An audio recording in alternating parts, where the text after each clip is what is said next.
is just relax, listen to this ASMR, and fall asleep. But there's also other types of boredom during the day where you don't really know what's going on. You're just kind of bored, right? So I recognized this boredom and I kind of reframed it. I was like, this is life. This is literally life. I know it might be time done, but this is life. We're gonna be bored sometimes, but this is a part of life. Just like being happy and smiling and joking with friends is a part of life. This too is a part of life, and we should cherish that because it's not gonna last forever. And that kind of changed my chemical reaction to this. Like, I went from feeling like totally bored to like actually kind of grateful and happy for what was going on there. And I know it can be hard sometimes, especially if things are like super duper boring, like actually mind numbing. But if you just think and you reflect in the moment, say, hey, maybe this boredom is a good thing. Maybe I should be a little bit grateful for this boredom because dopamine, think about it. You have fun, your dopamine goes up a lot. Say you win a race or something, you're like, then your dopamine's gonna go below baseline. Then you're like, oh. This dopamine is the happiness chemical, more or less. And it goes up very, very high when you do certain activities that trigger it, like winning a race. It'll go up like this. But this is the baseline right here, right? It'll go up past the baseline. But what it does is it goes down below the baseline next time. So the next time you do it, maybe you win a race. There's a cooldown period, of course, and it's not gonna last like this forever unless you're having that high triggering dopamine levels every single day. Then your dopamine baseline's gonna go down. It's gonna go down like this. It's gonna be low. So you need more stimulation to feel that same level of happiness, and things that are normal, like, I don't know, smiling with friends won't feel the same. You might even feel bored. The point is, anyway, is that when you're bored, you're probably like this. Your normal dopamine, nothing's happening, maybe even a bit below. But you can only go up from there then. You can only go up. So when you're not bored, think about how good it feels. Like, right when you stop doing the thing that bores you, think about how vibrant everything else in your life feels. I would be grateful for that, and I am, and you should be as well. There's no judgment. It takes a long time to do something like that, and I haven't mastered it, of course. I'm just a noob. But I just had that thought yesterday and the days prior. How can you reframe boredom to make it into something positive? And then also,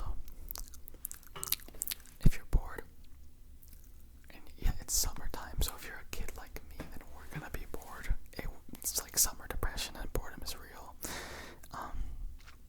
If maybe you can text your friends or something, or ask them to hang out. Basically, boredom is telling your brain, your body, that we need to do something different. We need to change something. Like, let's do something different. Let's change our lives a little bit. Let's get better. Because we don't want to be bored all the time. It feels bad, whatever. So it's our brain telling our body, it's like, bro, can we do something nice? Like, can we go, maybe like caveman days or whatever. It was like, yo, dude, we're bored. We're just hanging around looking at the cave walls, bro. We gotta go get some food. We gotta go hunt. Gotta feed our families. And we're like, oh, okay, let's go do something exciting.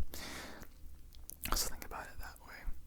And if you're looking to destroy this boredom and have less boredom, it's probably, you're gonna feel bored inevitably in a lot of things that you do in your life. There's a lot of boring moments. But if you're looking to destroy this boredom, and make sure that the boredom is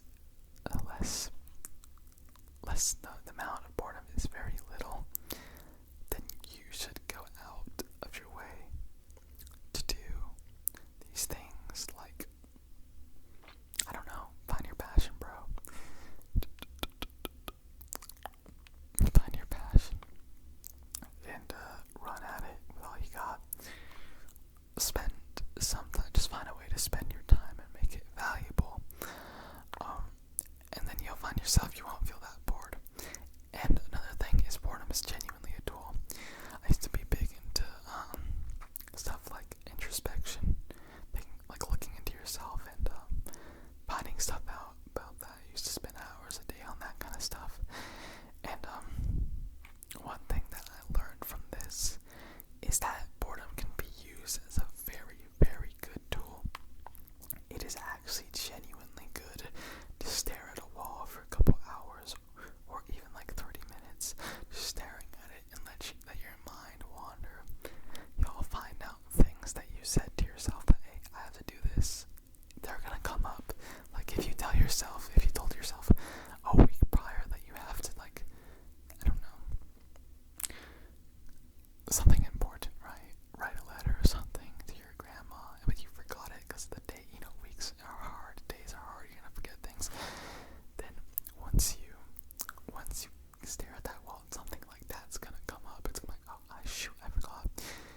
But you want to keep staring, and you can try to focus on your breath or just focus on the wall, just try to meditate.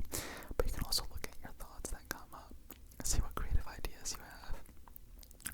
And in that way, if you can see those creative ideas, then start creating on them and doing them, then you'll feel less bored throughout the day. So you can use boredom to feel less bored. And it's hard. I tried it recently, that once again yesterday, and I was thinking about music. I listen to a lot of music, but the thing is that both of my parents are musicians. They play instruments and stuff and sing, whatever, been in bands, and I was looking for something to do with my time, specifically an art skill